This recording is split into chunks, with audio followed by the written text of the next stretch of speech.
Bonjour à tous et bienvenue dans cette nouvelle émission de Bonjour chez vous. Aujourd'hui, nous parlons d'un tout autre sujet, la prière. Mais la prière, pas tout simplement comme des paroles en l'air, mais comme un vrai outil de combat, comme une vraie arme. Parce qu'on va parler d'apprendre à lutter dans la prière. Et comme on l'a dit depuis le début de la semaine, je suis en remplacement d'Yveline Lebeau. Yeah. Et avec l'équipe...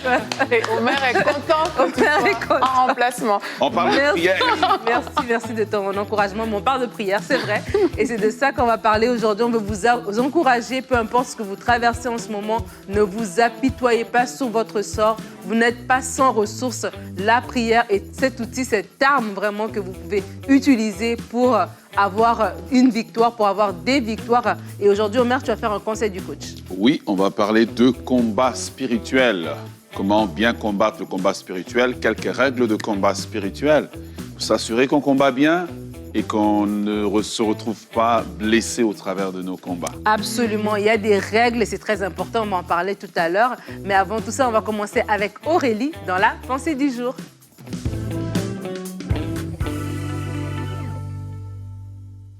Aujourd'hui, j'aimerais t'inviter à ne plus te laisser malmener par Satan, à ne plus te morfondre, mais à te lever dans la prière pour voir la volonté de Dieu s'accomplir dans ta vie.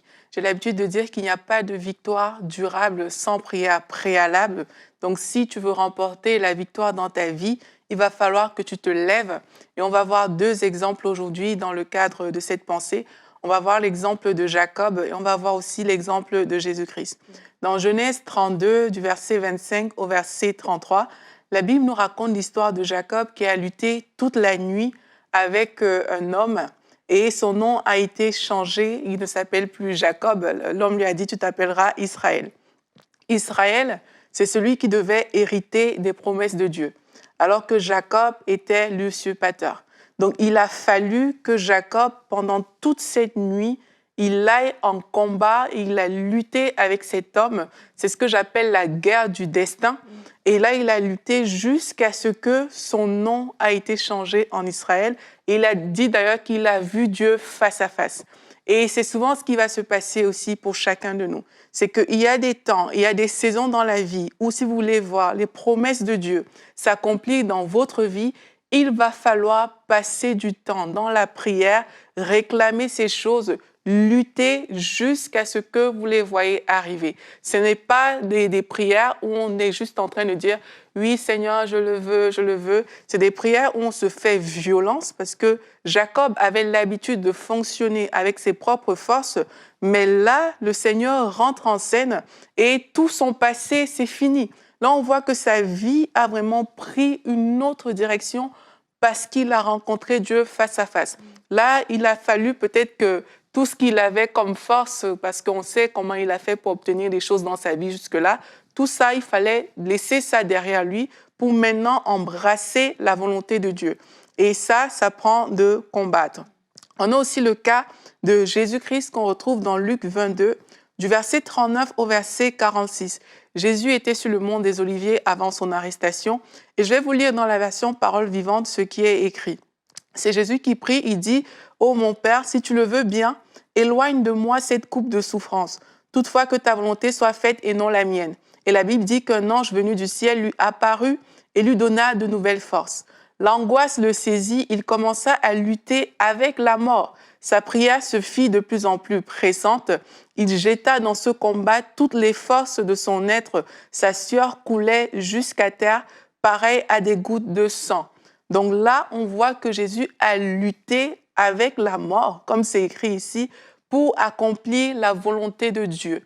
Et c'est aussi ça que parfois on sera appelé à faire. C'est que pour accomplir la volonté de Dieu, mais il faut se lever dans la prière. La Bible dit que sa sueur coulait, elle était pareille à des gouttes de sang. Donc vous pouvez imaginer que c'était vraiment un combat dans la prière. Et ce genre de lutte, si peut-être vous nous écoutez aujourd'hui et vous sentez qu'il faut se lever en fait dans votre vie, il y a peut-être des situations qui depuis des années, ça ne fonctionne pas. Et vous savez au fond de vous qu'il faut se lever dans la prière. Mais parfois, c'est des temps dans la vie où vous serez peut-être seul. Jacob resta seul. C'est ce que la Bible dit. Jésus était allé sur le mont des Oliviers avec ses disciples, mais ses disciples étaient en train de dormir. Ils l'ont laissé tout seul. Mais c'est là-bas, dans cette solitude, dans ce lieu secret, que la victoire, le combat s'est gagné en fait. Le résultat de Jésus, c'est qu'il a pu accomplir la volonté de Dieu à la croix et qu'il a libéré l'humanité. Et le résultat de Jacob, c'est qu'il a hérité de toutes les promesses qui étaient disponibles sur sa vie. Donc soyez fortifiés aujourd'hui, ne vous laissez plus malmener par Satan, mais levez-vous dans la prière. Amen, amen. Une bonne parole. Ne vous laissez plus malmener par Satan, mais levez-vous dans la prière. Et tout de suite, on va regarder ensemble notre verset du jour. Il se trouve dans Matthieu 17, le verset 21. C'est Jésus qui parle et il dit « Mais cette sorte de démon ne sort que par la prière et par le jeûne. » Et j'ai choisi ce verset parce que justement, devant des difficultés, les disciples, on connaît cette histoire, c'est que les disciples, il y avait un papa qui était venu avec son fils qui était lunatique, qui avait une crise d'épilepsie. Et il y avait un démon qui était attaché à cette situation. Et les disciples n'ont pas réussi à chasser le démon. Et en ce moment-là, quand Jésus va intervenir, il va dire qu'il y a un autre niveau, il y a une autre stratégie pour trouver le résultat de cette situation-là. Il n'a pas dit que la situation est trop difficile, on laisse tomber, mais il y a une autre façon de faire. Et vraiment, que ce verset puisse vous encourager. Aurélie en a parlé. Il y a des personnes, vous luttez avec des situations qui durent peut-être depuis des années. Là, aujourd'hui, cette émission est un rappel pour vous que ce n'est pas, c'est pas parce que c'est difficile qu'il faut laisser tomber. Non, justement, il faut aller dans la prière. Il y a une autre stratégie, il y a une autre façon de faire, mais certainement la victoire va vous être accordée.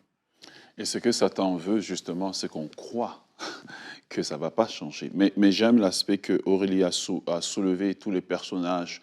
Et souvent, dans la Bible, on a vu, quand il s'agit des combats dans la prière, Isaac, Rebecca était stérile, ne pouvait pas avoir d'enfant. La Bible dit qu'Isaac a prié, il a lutté. Et aujourd'hui, je crois qu'il y a ce besoin pour nous de réapprendre à lutter seul.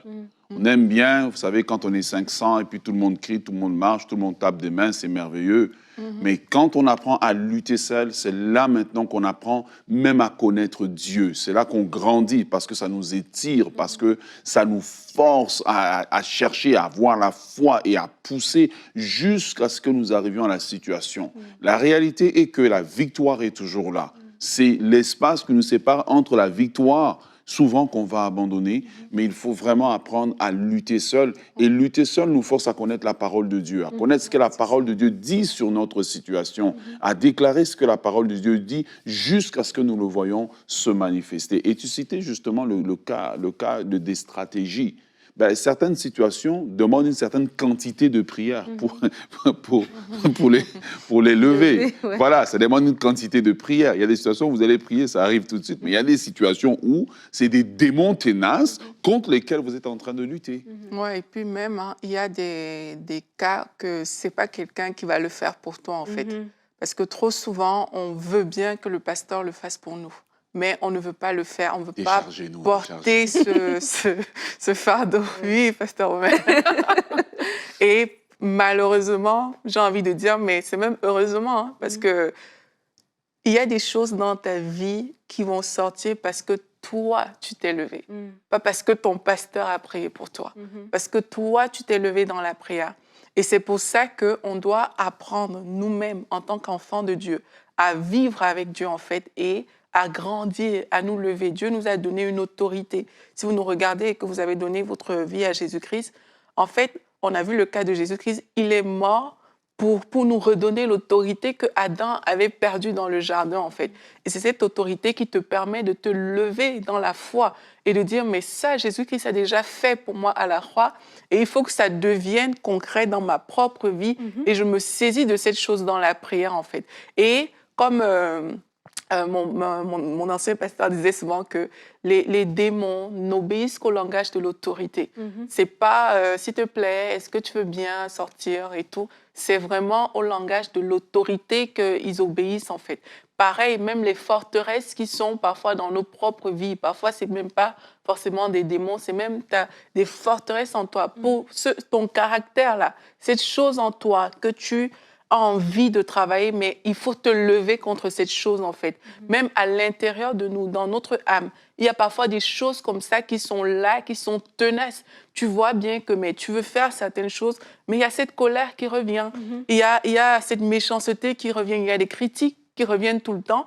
À un moment, tu dois te lever contre ces choses. Et quand on voit une histoire comme celle de Jacob, c'est ça en fait. C'est qu'il faut se lever contre les choses à l'intérieur de toi qui peuvent t'empêcher d'accomplir la volonté de Dieu. Et pour ça, tu dois te retrouver seul avec Dieu. Il y a des choses que ce n'est que quand tu es seul dans la présence de Dieu que Dieu va pouvoir traiter à l'intérieur de toi. Il y a des paroles que tu vas entendre parce que tu es seul à seul avec Dieu. Tu aurais été avec d'autres personnes, tu aurais peut-être été distrait, tu les aurais peut-être pas entendues, mais c'est dans ce temps de solitude que le Seigneur va se révéler à toi et tu sauras en fait. Il va enlever même des choses de ta vie et tout, et c'est comme ça qu'on remporte le combat. C'est pas toujours en attendant que les autres fassent pour nous. Oui, on n'est pas en train de dire que les pasteurs ne doivent pas prier, les pasteurs Omer.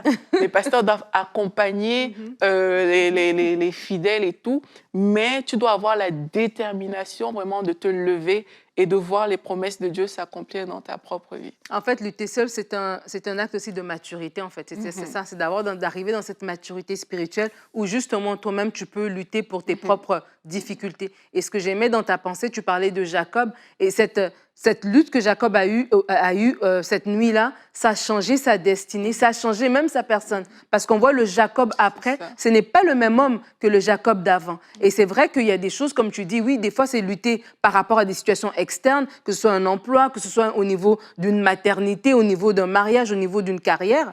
Mais des fois, c'est aussi des transformations internes. Et lundi, on a parlé de la présence de Dieu, tu as parlé des bienfaits de la présence de Dieu. Et un des bienfaits, c'est que justement, la présence de Dieu vient nous confronter à nous-mêmes. Ça devient comme un miroir dans lequel on se regarde. Et il y a des choses qu'on veut atteindre. On a parlé hier de notre meilleure vie. Et il y a des choses qu'on doit faire, mais ça doit passer peut-être par un changement même au niveau même de notre personne. Et c'est dans la prière aussi qu'on vient faire cette lutte-là. Donc, ce n'est pas juste lutter pour obtenir des choses, mais c'est lutter pour une transformation. Parfois, c'est vraiment le caractère et tout. Parce que quand on parle de combat spirituel, directement, parfois, on voit des démons et tout. Tu peux ne pas être possédé par un démon, mais avoir un combat à mener contre une attitude dans ta vie, contre certaines choses en fait que tu manifestes. Et ça, c'est aussi important de le dire parce qu'il y a des gens qui ont peur. Dès que, voilà, il y a quelque chose, oh, esprit de ceci, esprit de cela, c'est sûr que si ce n'est pas inspiré de Dieu, ben, ça veut dire que ça vient de l'ennemi. Mais il y a des gens qui ne sont pas possédés, mais qui doivent combattre par rapport à certaines attitudes, certaines choses qui se manifestent dans leur vie qu'il faut briser en fait. Et j'aimerais peut-être apporter un peu de lumière sur certaines choses qui ont été dites. Dans le cas d'un chrétien né de nouveau, on ne peut pas parler de possession parce que c'est Christ qui le possède. Par contre, il y a j'aime bien utiliser le mot infection. Il y a des zones de notre vie que l'ennemi tient encore captifs ou des zones qui n'ont pas été soumises. Et j'aimerais rebondir sur ce que tu disais tout à l'heure. Parfois, Dieu peut enlever la situation tout de suite. Okay? On prie pour le cas, mettons, je ne sais pas, on lutte, mettons, pour un enfant difficile. Mais en fait, nous-mêmes, on est un enfant difficile du Seigneur.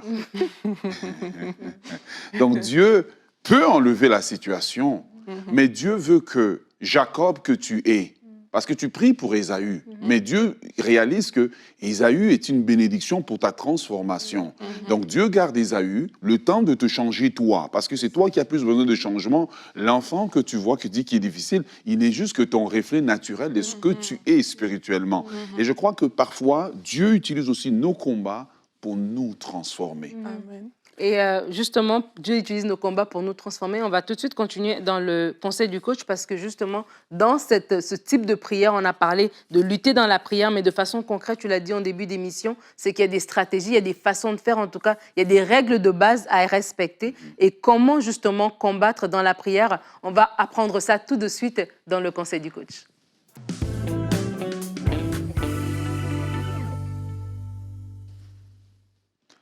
comment lutter dans la prière, ou ce que certains de nos frères charismatiques aiment bien dire, le combat spirituel. J'aimerais d'abord commencer par dire que c'est un privilège de connaître le Seigneur qui nous a donné cette grâce-là de pouvoir lutter et voir nos situations changer. Et je commence d'abord par affirmer aussi que la prière du juste est d'une grande efficacité. La prière change toute chose. La prière, elle est puissante. Satan redoute la prière. Il craint que tu puisses prier. Et aujourd'hui, j'aimerais te donner quelques éléments qui vont pouvoir t'aider. Alors, nous disons dans 2 Corinthiens chapitre 10, le verset 3 à 4, l'apôtre Paul dit que si nous marchons par la chair, nous ne combattons pas selon la chair, car les armes avec lesquelles nous combattons ne sont pas charnelles, mais elles sont puissantes par la vertu de Dieu pour renverser les forteresses. Alors, qu'est-ce que c'est que le combat spirituel? Et le combat ou lutter dans la prière. Lutter dans la prière peut simplement se dire aussi simple que l'apôtre Paul le dit, c'est que nous avons des armes dont nous nous servons pour renverser des forteresses, renverser des situations, briser une résistance, changer les circonstances de notre vie.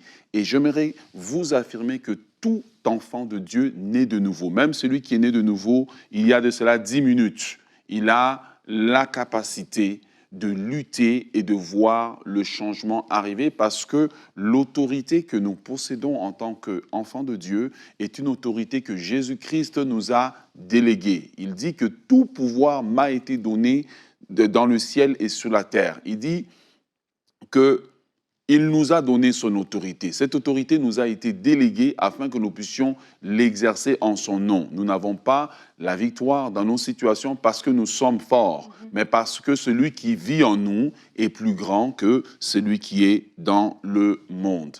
Alors, Dieu nous donne cette autorité, Dieu nous donne cette position en Christ, mais ce que j'aimerais vous dire ici, c'est que le combat dans la prière n'est pas un jeu. Ce n'est pas un jeu qu'on prend à la légère, mais il y a certaines règles auxquelles nous devons obéir. Alors, avant d'aller plus loin, c'est important de comprendre que nous avons une identité en Christ. Cette identité en Christ, c'est que premièrement, nous sommes enfants de Dieu, mais aussi dans cette identité en Christ, nous sommes assis dans les lieux célestes en Jésus-Christ, au-dessus de toute domination, de toute autorité et de toute puissance. Nous sommes assis en Christ, nous sommes cachés en Christ. Et donc la position dans laquelle nous combattons est une position de la victoire que Christ a acquis à la croix, selon ce que la parole de Dieu nous dit dans Colossiens chapitre 2, je pense le verset 14, qu'il a dépouillé les dominations, les autorités, les principautés. Il les a publiquement humiliés en les clouant à la croix. Et c'est notre identité. Tu ne peux pas entrer dans un combat si tu ne connais pas ton identité en Christ, les acquis de la croix, l'œuvre de la croix. Tu dois connaître cela pour combattre avec assurance. Troisième des choses que j'aimerais affirmer, il est important pour nous de connaître notre ennemi. Pourquoi le connaître? Pour connaître, savoir que celui qui se dresse contre nous, premièrement, est un ennemi qui est dangereux. Deuxièmement, c'est un ennemi qui a été vaincu. Avant que vous ne puissiez combattre, il avait déjà été combattu, il avait déjà été vaincu. Jésus dit, je voyais Satan tomber du ciel comme un éclair. Okay? Et ensuite, il dit, je vous ai donné maintenant le pouvoir de marcher sur les serpents, les scorpions. Donc, nous combattons un ennemi qui a été vaincu, mais un ennemi qui est réel, qui pose des dégâts dans notre vie. Jean 10, Jésus dit que le voleur ne vient que pour égorger, piller, détruire, tuer. C'est le travail du diable. Partout où on voit la destruction, c'est l'ennemi qui se déguise pour pouvoir poser ses dégâts. Et étant conscient de ça, alors nous comprenons que nous combattons cachés en Christ. Nous combattons cachés dans la personne et dans l'œuvre que Christ a accomplie. Alors je vais vous donner quelques éléments. Ils ne sont pas dans un ordre nécessaire, mais ce sont des éléments que celui qui veut entrer, lutter dans la prière pour voir les situations changer, on devrait pouvoir retrouver. La première des choses, je crois que c'est ce que l'apôtre Paul dit quand il dit dans Colossiens chapitre 2, versets 14 à 15, il dit « Rendez grâce au Père ». Remerciez Dieu pour l'œuvre de la croix. Remerciez Dieu pour l'œuvre qu'il a accomplie à la croix, pour comment il a déjà remporté la victoire sur votre situation. Entrez dans votre combat avec des actions de grâce en remerciant le Seigneur pour ce qu'il a fait. Ensuite de cela, une des choses que j'aime toujours dire, et vous m'entendrez le dire tout le temps, priez Dieu pour que la lumière de Dieu se fasse sur la situation. Parce que je vois beaucoup de gens qui rentrent dans des combats et puis ils commencent à lier toutes sortes de choses, mais vous ne savez pas quelle est la nature du combat que vous avez? Qu'est-ce que votre combat demande comme stratégie, comme méthode? Alors, la meilleure façon, avant d'aller plus loin, c'est de demander à Dieu, et j'aime cette parole du Seigneur dans le livre de la Genèse, il dit que la lumière soit. Avant que Dieu ne commence à créer, avant qu'il ne fasse quoi que ce soit, il a établi le principe de la lumière. Et je vous garantis, dans les combats, Satan a l'art de se déguiser, de se cacher, de se camoufler, de trouver toutes sortes de stratagèmes pour vous embrouiller. Alors parfois, là où vous devez jeûner simplement, vous allez commencer à lier alors que ce n'est pas le temps de lier. Vous voyez, quand Josué arrive devant Jéricho, Dieu lui donne la stratégie. C'est à cause de la stratégie que des murailles qui étaient impossibles de tomber vont tomber. Donc, deuxièmement, demandez à Dieu de jeter la lumière sur la situation. Troisièmement, quand vous allez vous engager dans le combat, j'aimerais vous inviter à prier que le sang de Christ puisse vous recouvrir vos biens, recouvrir votre famille, recouvrir votre vie dans toutes ces dimensions. Parce que quand vous allez dans un combat, l'ennemi aussi va tirer de balles. L'ennemi aussi, souvent, c'est peut-être pas pendant le combat, mais c'est peut-être après. Pendant que vous priez, peut-être quelqu'un tombe malade, une situation arrive pour vous distraire. Alors, recouvrez toute votre vie, tout ce que vous avez, vos biens du sang précieux de Jésus-Christ. Ensuite, faites ce que David a fait devant Goliath. Donc là, je suis au point numéro 4. Point numéro 4, faites ce que David a fait. Lorsque David allait attaquer Goliath, j'aime bien ce que David a fait. David a dit à Goliath, aujourd'hui, je vais t'attaquer, je vais te couper la tête. Et toute l'armée des Philistins sauront qu'Israël a un Dieu. Qu'est-ce que je veux dire par là?